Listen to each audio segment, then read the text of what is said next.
Assalamualaikum warahmatullahi wabarakatuh. Perkenalkan, nama saya Widya Permatasari.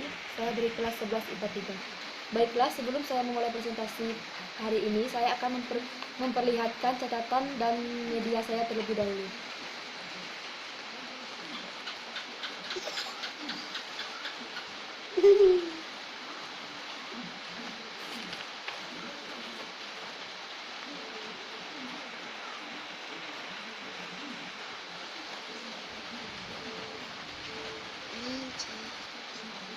Dua, tiga.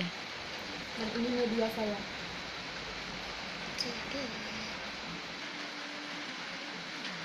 Ini sukses.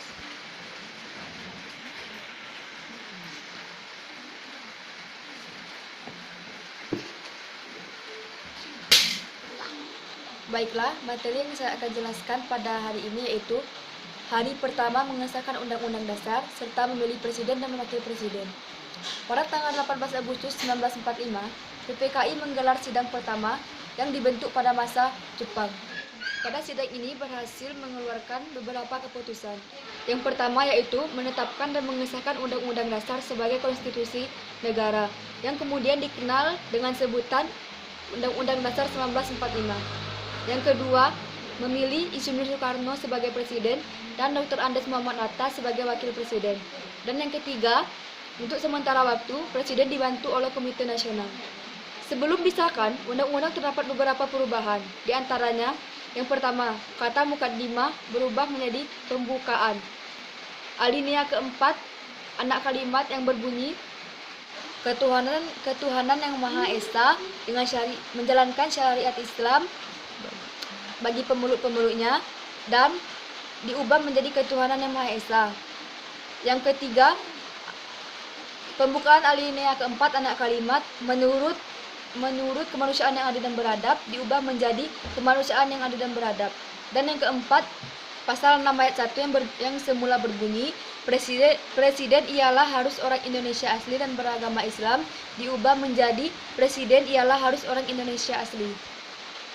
Perubahan-perubahan tersebut terjadi karena tokoh-tokoh Indonesia yang beragama Kristen, khususnya dari Indonesia Timur, yaitu mengajukan keberatan dengan perumusan Indonesia yang terlalu bernuansa Islam. Selanjutnya, sebelum sidang hari pertama ditutup, Presiden Insinyur Soekarno memilih 9 orang anggota panitia kecil dan Otto Iskandar Muda dan Otto Iskandar Dinata sebagai ketuanya. Tugas panitia kecil ini adalah membahas hal-hal yang meminta perhatian mendesak, seperti pembagian wilayah negara, kepolisian, tentara kebangsaan, dan perekonomian. Yang kedua yaitu hari kedua pembentukan kementerian serta pembagian wilayah. Pada hari kedua ini yaitu tanggal 19 Agustus 1945, PPKI menetapkan membentuk 12 departemen, yaitu menunjuk para pejabat departemen serta menetapkan wilayah Indonesia menjadi 8 provinsi serta sekaligus menunjuk gubernurnya. Yang pertama yaitu Provinsi Jawa Barat, gubernurnya Mas Sutarjo Kerto Hadi Kusumo. Jawa Tengah, Raden Panji Suroso. Jawa Timur, Raden Mas Tumenggung Aryo Soerjo.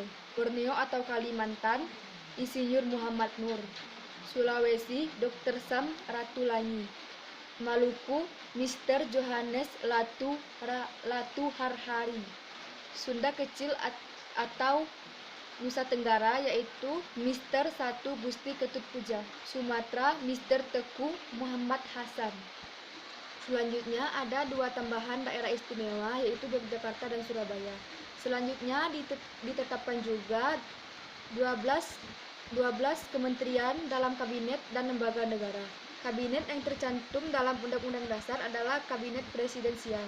Pada tanggal 12 September 1945, Presiden Insinyur Soekarno melantik 12 menteri kabinet, 4 menteri negara, dan 4 pejabat negara.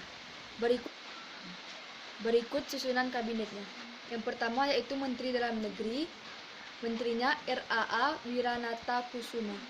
Menteri Luar Negeri, Mr. Ahmad Subarjo. Menteri Keuangan, Mr. A.A. Maramis. Menteri Kehakiman, Insinyur Surahman Cokro-Disuryo. Menteri Keamanan Rakyat Supriyadi. Menteri Pengajaran Ki Hajar Dewantara. Menteri Penerangan Mr. Amir Syarifuddin. Menteri Sosial Mr. Iwa Kusuma Sumantri. Menteri Pekerjaan Umum Abi Kusno Tejoko Suroso. Menteri Kesehatan Dr. Boentatan Matoatmojo. Menteri Perhubungan Abi Kusno Cokro Suyoso. Menteri Kemakmuran Insinyur DP Surahman.